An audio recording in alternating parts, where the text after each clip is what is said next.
রূপকথা পিছনে পরিচিত করো কণ্ঠে নিজের নাম শুনে চমকে উঠল রূপকথা। তাকিয়ে দেখলো পরিচিত একজন মানুষ পিছনে দু হাত লুকিয়ে হাসি মুখে তার দিকে তাকিয়ে আছে। রূপকথা জিজ্ঞেস করলো, আপনি এখানে? পরিচিত ব্যক্তিটি বলল, বসি। রূপকথা মনের বিরুদ্ধে গিয়ে বলল, জি বসুন। অপরিচিত ব্যক্তিটিকে রূপকথা চেনে। ব্যক্তিটি ওয়াইর একমাত্র বড় ভাই তুর্য। মাঝে মধ্যেই ওয়াইকে নিতে কলেজে আসে। তখন দেখা হলে রূপকথার সঙ্গে ভালো মন্দ কথা হয়। তুর্য বলল, কেমন আছো? রূপকথা বলল, ভালো আছি ভাইয়া, আপনি? রূপকথার মুখে ভাইয়া ডাক শুনলে তুর্যের কষ্ট লাগে। প্রথম প্রথম রাগও হতো, কিন্তু ডাকটা এখন স্বাভাবিকভাবেই নেয়। তুর্য বলল, ভালো আছি। শোনো, আমি বনিতা পছন্দ করি না। যেটা বলার সেটা সোজাসাপটা ভাবেই বলি। আজ আমি তোমাকে কিছু বলতে চাই রূপকথা। রূপকথা এখনো বুঝতে পারছে না তুর্য তাকে কি বলতে চায়। রূপকথা বলল, অন্যদিন শুনি ভাইয়া। আসলে আমার বাসায় যেতে হবে। সবাই চিন্তা করছে, বাসায় বলে আসেনি এখানে আসবো। তুর্য বলল, বেশি সময় নেব না, জাস্ট 10 মিনিট। রূপকথা বলল, কালকে শুনি। তুর্য বলল, প্লিজ 10টা মিনিট। রূপকথা মনে মনে বলল, এমনিই লেট, তার মধ্যে আবার এই বা এসে হাজির। কি যে হবে আজকের আমার আল্লাহ। রূপকথা এসব ভাবতে ভাবতে তুর্য উঠে রূপকথার পাশে গিয়ে হাঁটু গেড়ে বসলো।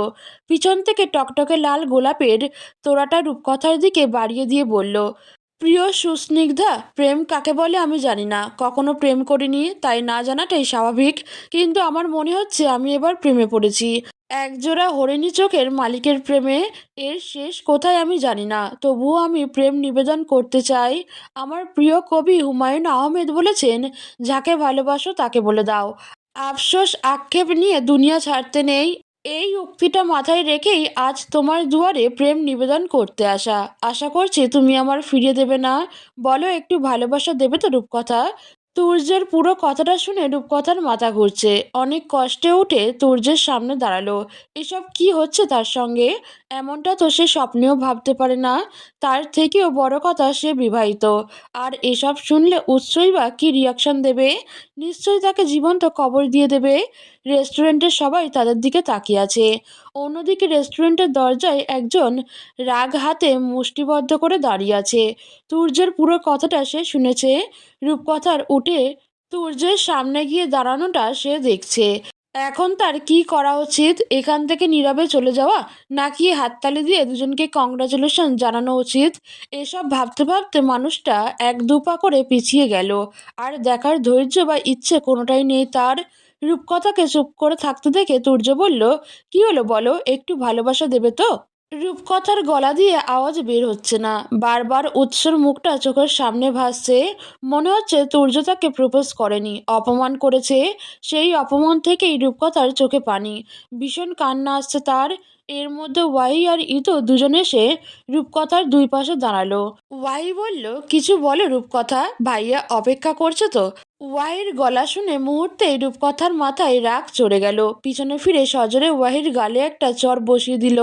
চোখের পানি মুছে ইতুকে জিজ্ঞেস করলো, তুইও এসব জানতিস? রূপকথা এভাবে ওয়াহিকে থাপ্পড় মারায় সবাই অবাক হলো।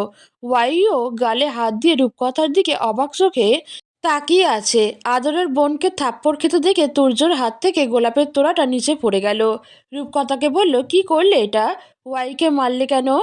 রূপকথা ইতুর থেকে চোখ সরিয়ে তুর্যকে বলল, একদম চুপ, আপনার সঙ্গে পরে কথা বলছি আমি। এরপর আবারও ইতুকে জিজ্ঞেস করলো, ছোট্ট একটা প্রশ্ন করেছি, বল, তুই এসব জানতিস কি না? ইতু বলল, একটু আগে ওয়াহি বলেছে, এখন জেনেছি। রূপকথা এবার তুর্যর দিকে তাকিয়ে বলল, হোয়াটসঅ্যাপের সেই পরিচিত ব্যক্তিটি আপনি ছিলেন? তুর্য বলল, হ্যাঁ আমিই ছিলাম। রূপকথা টেবিল থেকে এক গ্লাস পানি নিয়ে তুর্যর মুখে ছুঁড়ে মারল। চিৎকার করে বলল, আপনাকে আমি বলিনি আমি বিবাহিত? তুর্য বলল, বলেছিলে, কিন্তু এটা তো মিথ্যা। রূপকথা বলল, কিভাবে বুঝলেন মিথ্যা বলেছি? কতটুকু চিনেন আমায়? কয়েকদিনের পরিচয়ে নেচে নেচে গোলাপ নিয়ে প্রপোজ করতে চলে এসেছেন। তুর্য বলল, সেই প্রথম দিন থেকে তোমায় ভালো লাগে। এই ভালো লাগাটাই কি আমার অপরাধ ছিল? রূপকথা বলল, একজন বিবাহিত মেয়েকে ভালোবাসাটা অবশ্যই অপরাধ। তুর্য বলল, কিন্তু তুমি তো বিবাহিত নও। রূপকথা বলল, আর কিভাবে বললে বিশ্বাস করবেন আমি বিবাহিত?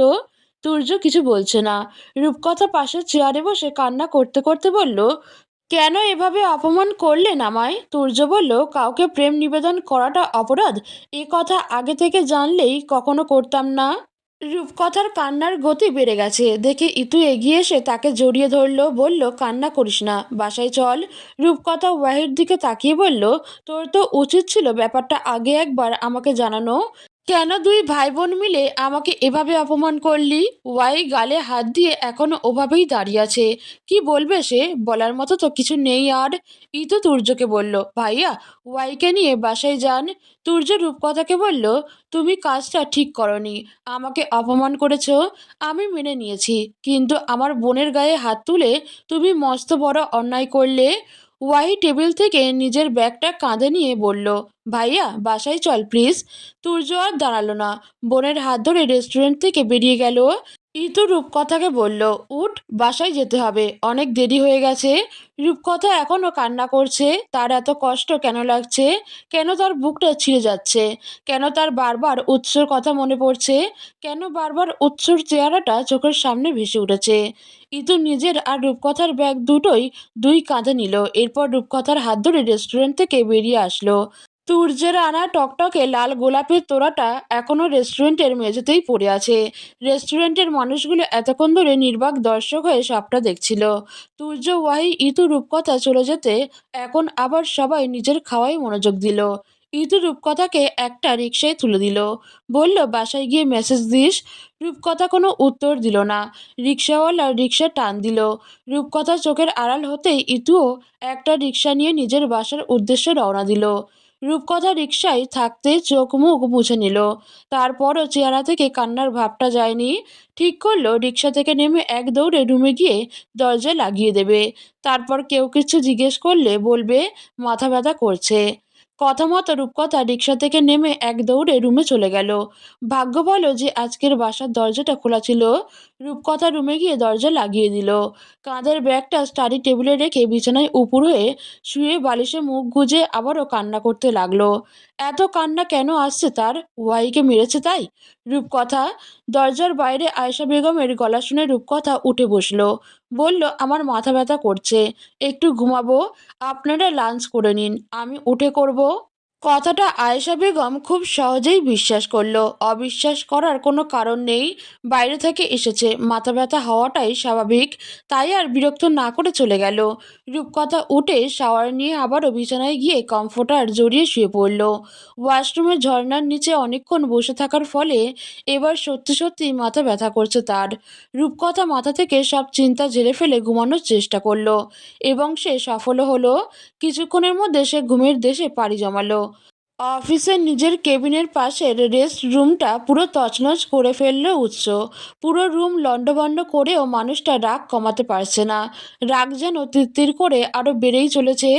বারবার মনে একটাই প্রশ্ন উঁকি দিচ্ছে, রূপকথা তার সঙ্গে চিট করলো, এতদিন স্ত্রী চরিত্রে নিখুঁত অভিনয় করলো, এসবের উত্তর উৎস মেলাতে পারছে না। লম্বা করে কয়েকটা শ্বাস নিয়ে নিজেকে শান্ত করার চেষ্টা করলো। পকেট থেকে ফোন বের করে সাদিককে কল দিল।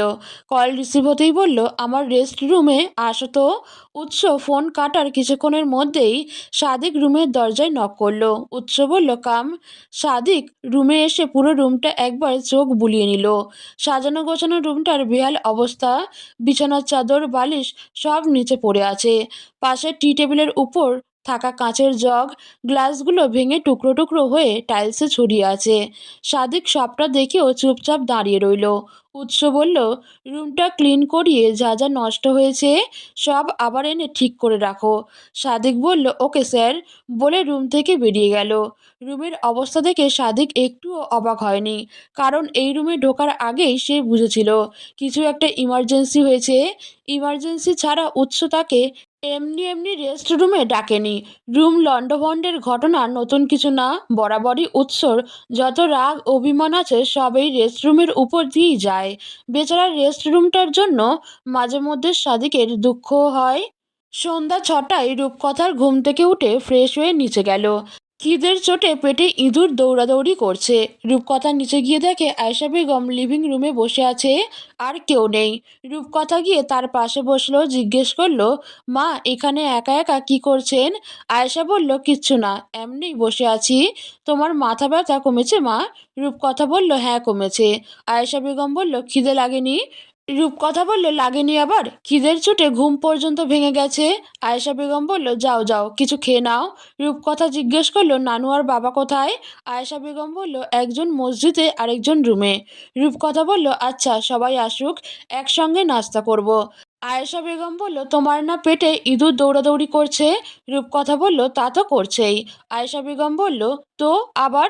যাও উঠো, অপেক্ষা করা লাগবে না। রূপকথা কিচেনে গেল, তাকে দেখে একজন সার্ভেন্ট জিজ্ঞেস করলো, নাস্তা দিব ম্যাম? রূপকথা বলল, দিন। সার্ভেন্ট বলল, ওকে ম্যাম, আপনি গিয়ে ডাইনিং রুমে বসুন, নাস্তা নিয়ে আসছি আমি। রূপকথা খোলা পিঠা দিয়ে হাঁসের মাংস খাচ্ছিল। এমন সময় রাবেয়া বেগম এসে তার পাশে বসলো, বলল, বাহ, মানুষ আমাকে ছাড়া একা একা খেয়ে খাচ্ছে। রূপকথা খাওয়া থামিয়ে বলল, দুপুরে ভাত খায়নি, তাই খিদে লেগে গেছে, এই আর কি। সরি। রাবেয়া বলল, খাও, মজা করছি আমি। রূপকথা বলল, আপনিও গরম গরম খেয়ে নিন।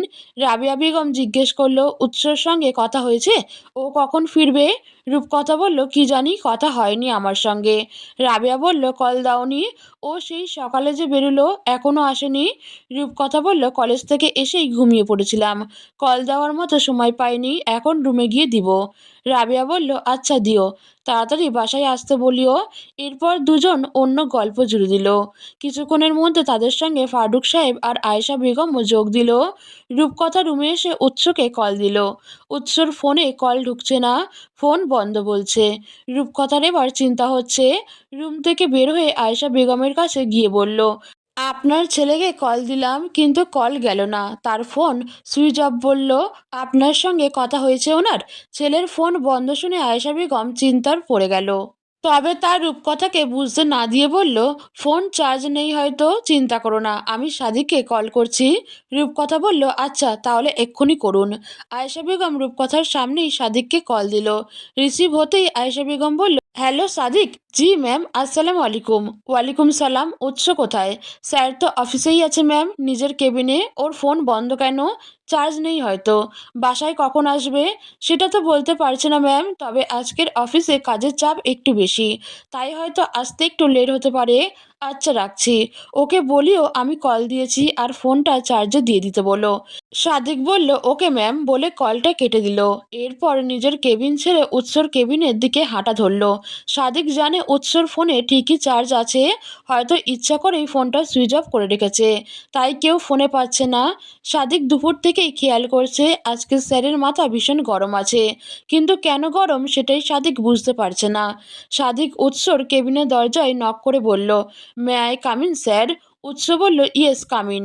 সাদিক কেবিনে ঢুকে দেখল উৎস নিজের চেয়ারে হেলান দিয়ে চোখ বন্ধ করে বসে আছে।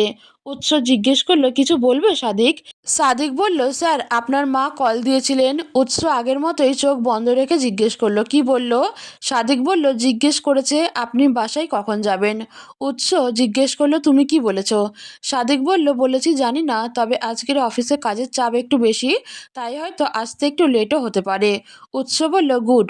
আর কিছু বলবে? সাদিক বলল, না স্যার। উৎস বলল, তাহলে আসতে পারো। সাদিক জিজ্ঞেস করলো, স্যার বাসায় যাবেন না? উৎস বলল, তোমার ইচ্ছে হলে তুমি চলে যেতে পারো, আমি আরও পরে যাব। সাদিক বলল, না স্যার, এমনি জিজ্ঞেস করছিলাম, আমি কেবিনে আছি, কোনো প্রয়োজন হলে কল দেবেন। এ কথা বলে সাদিক নিজের কেবিনে চলে গেল। সাদিক যেতে উৎস সোজা হয়ে বসলো। মাথা ব্যথায় মাথাটা ছিঁড়ে যাচ্ছে তার, কিন্তু মনে মনে ঠিক করে নিয়েছে আজকে বাসায় ফিরবে না। শুধু আজকে না, আগামী কয়েকদিন সে বাসায় ফিরবে না, বাসায় কোনো প্রকার ঝামেলা করতে চায় না। যা হচ্ছে তা তার মধ্যেই সীমাবদ্ধ থাকুক। রূপকথা পড়তে বসেছে ঠিকই, কিন্তু পড়ায় মন বসাতে পারছে না। সারাদিনের কথাগুলো বারবার মাথায় ঘুরছে। উৎসর জন্য চিন্তা হচ্ছে। হঠাৎ কি হলো লোকটার? ফোন বন্ধ কেন? ফোনে চার্জ না থাকার তো কথা না। রূপকথা এসব ভাবতে ভাবতে উৎসকে আবারও কল দিল। এবারও ফোন সুইচড অফ বলছে। রূপকথার মাথা ব্যথাটা আবারও বেড়েছে। রাত 10টায় রূপকথা পড়ার টেবিল থেকে উঠে নিচে নামলো। লিভিং রুম ফাঁকা, কেউ নেই। নিশ্চয়ই, যে যার রুমে আছে। রূপকথা আয়েশা বেগমের রুমে গেল। দরজার বাইরে দাঁড়িয়ে ডাকলো, মা। ভেতর থেকে ফারুক সাহেব বলল, ভেতরে আসো মামনি। রূপকথা রুমে ঢুকে দেখে আয়েশা বেগম ঘুমিয়ে আছে। তার পাশে বসেই ফারুক সাহেব বই পড়ছে। রূপকথা জিজ্ঞেস করলো, মায়ের শরীর খারাপ নাকি? ফারুক সাহেব বলল, প্রেশারটা একটু বেড়ে গেছে। কালকে নাকি প্রেশারের ওষুধ খেতে ভুলে গেছিল। রূপকথা চিন্তিত মুখে বলল, এখন ওষুধ খেয়েছে? ফারুক সাহেব বলল, ডিনার করে খাবে। এখন তেঁতুল খেয়েছে। উৎসকে ফোন করেছিলে? এ পর্যায়ে রূপকথা মিথ্যার আশ্রয় নিল। মানুষ দুটোকে আর টেনশনে ফেলতে চায় না সে, তাই বানিয়ে বলল, হ্যাঁ, বলল আসতে লেট হবে, আপনাদের খেয়ে নিতে বলেছে। ফারুক সাহেব বলল, আচ্ছা, সার্ভেন্টদের টেবিলে খাবার দিতে বলো, আমি তোমার মাকে নিয়ে আসছি। তোমার নানুকেও ডেকে দাও। রূপকথা আচ্ছা বলে রুম থেকে বের হয়ে কিচেনে চলে গেল। এরপর সার্ভেন্টদের টেবিলে সাজাতে বলে রাবেয়া বেগমকে ডাকতে তার রুমে গেল। গিয়ে দেখলো রাবেয়া বেগম ফোনে তার ছোট মেয়ের সঙ্গে ভিডিও কলে কথা বলছে। রূপকথা তাকে কথা শেষ করে ডিনার করতে আসতে বলল। রূপকথা ছাড়া বাকি তিনজন খেতে বসেছে। আয়েশা বেগম, ফারুক সাহেব, রাবেয়া বেগম, তিনজনই রূপকথাকে ডিনার করে নিতে বলল। কিন্তু সে বলল না। বলল উৎস আসলে একসঙ্গে খাবে। শেষে সবাই হার মেনে যার যার মতো খাওয়া শুরু করলো। সবাই ঘুমাতে চলে গেছে। আয়েশা বেগম উৎসর জন্য অপেক্ষা করতে চেয়েছিল, কিন্তু রূপকথা জোর করে তাকে রুমে পাঠিয়ে দিয়েছে। বলেছে, এই অসুস্থ শরীর নিয়ে আর জেগে থাকতে হবে না, আমি আছি, আপনি ঘুমান। আয়েশা বেগম রূপকথার মাথায় হাত বুলিয়ে দিয়ে চলে গেল। যাওয়ার আগে বলে গেল, আমার ছেলেটাকে আজীবন এভাবেই আগলে রেখো। আমি তো মা হয়ে ছেলেকে আঁচলে বাঁধতে পারিনি, আশা করছি তুমি পারবে। রূপকথা বলল, ঠিক আছে মা, রাখবো। এখন ঘুমাতে যান। মনে করে ওষুধগুলো খেয়ে শুবেন। সবাইকে যার যার রুমে পাঠিয়ে রূপকথা এখন একা একা লিভিং রুমে বসে আছে। সার্ভেন্টরা সবাই কাজ গুছিয়ে রেখে ঘুমাতে চলে গেছে। রূপকথার অস্থির লাগছে, কি করবে? এত রাতে কোথায় গেল মানুষটা? কেউ যে তার জন্য চিন্তা করছে, না খেয়ে অপেক্ষা করছে, সেদিকে কি হুঁশ আছে মানুষটার? নিশ্চয়ই নেই। থাকলে তো অন্তত একটা মেসেজ দিয়ে হলেও জানিয়ে দিত তার আসতে দেরি হবে। আমি যেন অপেক্ষাটা না করি। রাত ১টা। রূপকথা লিভিং রুমে বসে ঘুমে ঢুলুঢুলু করছে। কিছুক্ষণ পরপরই উৎসকে কল দিচ্ছে, কিন্তু বরাবরের মতো এখনও ফোন সুইচড অফ বলছে। মাথা খারাপ লাগছে রূপকথার। মন স্থির করেছে আজকের মানুষটা আসলে ইচ্ছে মতো ঝগড়া করবে। সবাই মিলে কি পেয়েছে তাকে, খেলার পুতুল? উৎসর কেবিনের অবস্থা বেহাল। সাদিক কিছুতেই শান্ত করতে পারছে না উৎসকে। কেবিনে একের পর এক জিনিসপত্র ভাঙচুরের শব্দ প্রতিধ্বনি হচ্ছে। অফিসের স্টাফরা সবাই চলে গেছে। এখন শুধু উৎস, সাদিক, দারোয়ান, গার্ড এরাই আছে। সাদিক কি করবে, কিভাবে উৎসকে শান্ত করবে, কিছুই বুঝতে পারছে না। এত রাতে যে উৎসর বাসায় কল দিয়ে জানাবে, তারও কোনো উপায় নেই। উৎস সাফ সাফ জানিয়েছে, অফিসে যাই হয়ে যাক না কেন, বাসার কেউ যেন কিচ্ছু না জানে। কেউ কিছু জানলে যে জানাবে তার খবর আছে। রাত ২টার দিকে সাদিক বাধ্য হয়ে রূপকথাকে কল দিল। উৎসর ফোন থেকে অনেক কষ্টে নাম্বারটা জোগাড় করেছে সাদিক। রূপকথা তখন লিভিং রুমের সোফায় বসে ঘুমাচ্ছিল। হঠাৎ ফোনের শব্দে ঘুমটা ভেঙে গেল তার। এরপর ঘুম চোখে মোবাইলটা হাতে নিয়ে দেখে অপরিচিত একটা নাম্বার থেকে কল এসেছে। সচরাচর এক রাতে কোনো অপরিচিত নাম্বার থেকে কল আসলে রূপকথা কল রিসিভ করে না, কিন্তু আজকের ফোনটা অনেকক্ষণ বাজছে থেকে শেষে কি মনে করে যেন ফোনটা রিসিভ করলো। কল রিসিভ হতেই সাদিক বলল, আসসালামু আলাইকুম ম্যাম। ম্যাম ডাক শুনে রূপকথা কান থেকে ফোনটা নামিয়ে নাম্বারটা আরেকবার দেখলো। না, চিনতে পারছে না। বলল, ওয়ালাইকুম আসসালাম, কে? সাদিক বলল, আমি সাদিক, উৎস স্যারের অ্যাসিস্ট্যান্ট। মুহূর্তেই রূপকথার চোখ থেকে ঘুম উড়ে গেল। দ্রুত গলায় বলল, আপনার স্যার কোথায়? এখনো বাসায় আসেনি কেন? দেখি ফোনটা তাকে দিন। সাদিক বলল, ম্যাম একটু অফিসে আসতে পারবেন, আর্জেন্ট। রূপকথা বলল, কি হয়েছে? সব ঠিক আছে? আপনার স্যার কোথায়? প্লিজ ফোনটা তাকে দিন। সাদিক বলল, স্যার এখন কথা বলার কিংবা বাসায় যাওয়ার অবস্থায় নেই, তাই বাধ্য হয়েই এত রাতে আপনাকে আসতে বলছি ম্যাম। রূপকথার গলা ধরে আসছে। বারবার মনে প্রশ্ন উঠছে, উৎস ঠিক আছে তো? রূপকথার কোনো সাড়া শব্দ না পেয়ে সাদিক বলল, হ্যালো ম্যাম, শুনতে পারছেন? রূপকথা অনেক কষ্টে গলাটা স্বাভাবিক রেখে জিজ্ঞেস করলো, কি হয়েছে ওনার? সাদিক বলল, অনেক কাহিনী ম্যাম। রূপকথা বলল, ওনাকে বাসায় নিয়ে আসুন। সাদিক বলল, স্যারকে বাসায় কিভাবে নিয়ে যাব? উনি তো নিজের কেবিন ছেড়ে বেরোচ্ছেই না ম্যাম। রূপকথা বলল, আমি এত রাতে অফিসে কিভাবে যাব? সাদিক বলল, ওয়েট, আমি ব্যবস্থা করছি, আপনি ফোনটা আশেপাশে রাখুন, আমি একটু পর আবার কল দেব। রূপকথা কল কেটে নিজের রুমে গেল। এরপর ফ্রেশ হয়ে জামাটা চেঞ্জ করে একটা sky blue colour three piece পরে নিল। মাথা আঁচড়ানোর এত সময় নেই। থ্রি পিসের ওড়নাটা কোনো মতে মাথায় পেঁচিয়ে গায়ে একটা শাল জড়িয়ে নিল।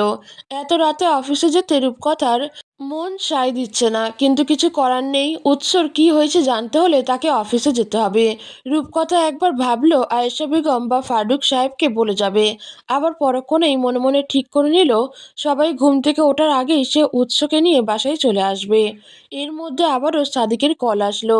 রূপকথা কল রিসিভ করতেই সাদিক বলল, ম্যাম, বাসার বাইরে আসুন, আমি গাড়ি নিয়ে প্রায় এসে গেছি। আর নাইট গার্ডরা কিছু জিজ্ঞেস করলে বলবেন সাদিক আসতেছে।